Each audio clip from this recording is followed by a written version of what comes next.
வணக்கம், என் பெயர் அபுதர்ஷன். இன்று நான் பேச எடுத்துக்கொண்ட தலைப்பு அன்னையும் பிதாவும் உன்னை தெய்வம்.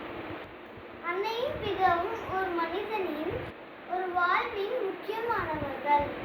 அவர்கள் நம்மை பெற்றவர்கள், நம்மை வளர்ப்பவர்கள், நம்மை நேசிப்பவர்கள், நம்மை வழி நடப்பவர்கள்.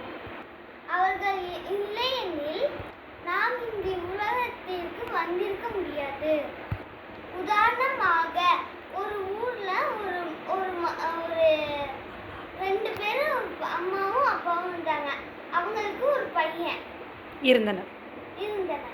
அவங்க ரெண்டு பேர்த்துக்கும் ஒரே பையங்கிறதுனால ரொம்ப பாசத்தோட வளர்த்தாங்க.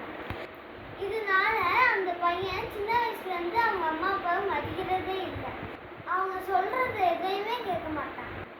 ஆனாலும் அவர் பெற்றோர்கள் கஷ்டமாக வளர்த்துள்ளார். ஒரு நாள் அவர் மகனுக்கு திடீரென்று ஒரு விபத்து ஏற்பட்டது. அதனால் அவருக்கு கண் தெரியாமல் போய்விட்டது. அப்போதும் அவர் பெற்றோர் அவனை கைவிடாமல் அவருக்கு உறுதுணையாக இருந்தனர். இறுதியாக அவர்கள் கஷ்டப்பட்டு எப்படியோ தன் மகனுக்கு கண் கிடைத்து வச்சனர். அப்பதான் அந்த மகன் அவர் தப்பை உணர்கிறார்.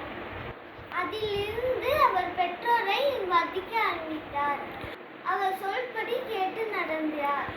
அவரிடம் அன்பாகவும் மிக